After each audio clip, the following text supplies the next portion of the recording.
2 থেকে 3 মিনিটের একটি ছোট গল্প শুনে যাবেন, আশা করি ভালো লাগবে। একটি ছেলে খুবই সাদাসিধা ছিল। সে একটি দোকানে চাকরি করত। ছেলেটির বেতন ছিল মাত্র 5,000 টাকা। ছেলেটির দোকানের সামনে দিয়ে প্রতিদিন একটি মেয়ে স্কুলে যেত। মেয়েটি প্রতিদিন বোরকা পরে যেত, কিন্তু প্রায়ই মুখটা খোলা থাকতো। একদিন হঠাৎ করে ছেলেটির নজর পড়লো মেয়েটির দিকে। এভাবে বেশ কয়েকদিন যাবার পর মেয়েটি বুঝতে পারলো ছেলেটি তাকে লক্ষ্য করে। মেয়েটিও বাঁকা চোখে ছেলেটির দিকে তাকাতে শুরু করলো। ছেলেটি মেয়ের চলাফেরা দেখে মুগ্ধ হলো। আফসোস করতে লাগলো, ইস, যদি আমিও আজ পড়াশোনা করতে পারতাম, তাহলে সাহস করে মেয়েটির সাথে কথা বলতে পারতাম। মেয়েটি বুঝতে পারলো ছেলেটি তাকে ভীষণ পছন্দ করে। তাই একদিন মেয়েটি ছেলেটির দোকানের পাশে দাঁড়িয়ে রইল। তখন ছেলেটি দুপুরের খাবার খাওয়ার জন্য দোকানের বাইরে আসে। সে চায়ের দোকানে গিয়ে 5 টাকার একটি রুটি খেয়ে পানি পান করে আসতে লাগলো। তখন মেয়েটি তার কাছে গেল। তুমি ভাত খেলে না, রুটি দিয়ে পেট ভরবে? তখন ছেলেটি মেয়েটিকে দেখে অবাক হয়ে গেল। তখন ছেলেটি বলল, আমি ভাত খেলে আমার মা, বাবা আর ছোট বোনকে কি খাওয়াবো? মেয়েটি শিক্ষিত, তাই অল্পতেই বুঝে গেল।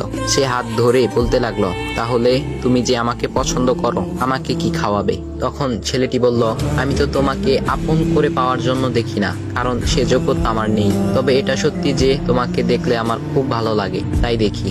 মেয়েটি ছেলেটির কথা শুনে চোখের পানি ধরে রাখতে পারলো না। সে বুঝে গেল ছেলেটির চরিত্র ও ভাবনা অনেক সুন্দর। সেদিন মেয়েটি চলে গেল।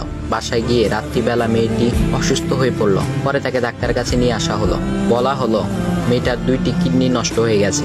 তখন মেয়ের বাবা ফোন করলো তার বন্ধুর ছেলেকে, যার সাথে বিয়ে দেওয়ার জন্য সে পাগল। কিন্তু মেয়েটি তার বাবার পছন্দের ছেলেকে বিয়ে করতে রাজি না, কারণ সে ছেলেটি টাকা থাকলেও কি হবে, তার চরিত্র খারাপ, সে লোভী।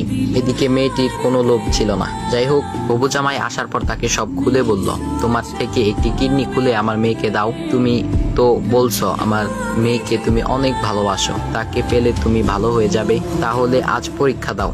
তখন ছেলেটি বলল, আমি আপনার রোগা মেয়েকে বিয়ে করতে পারবো না, আমার কি সুস্থ মেয়ের অভাব নাকি? এ বলে সে চলে গেল। বাবা তখন কেঁদে কেঁদে মেয়ের কাছে সব খুলে বলল।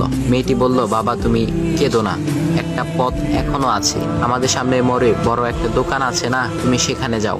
সেখানে যে তাইয়ুব নামের একটা ছেলে আছে, তাকে নিয়ে আসো, আমার কথা বলো। তখন মেয়েটির বাবা ছেলেটিকে নিয়ে আসলো। মেয়েটিকে দেখে ছেলেটির চোখ ভিজে পানি পড়তে লাগলো, কারণ মেয়ের বাবা তাকে সব খুলে বলেছে। তখন ছেলেটি মেয়েটিকে বলল, তুমি আমাকে একটা কিডনি দিবে? ছেলেটি বলল, কিডনি দেবার জন্যই আমি এসেছি। মেয়েটি তাকে বলল, তুমি কি চাও?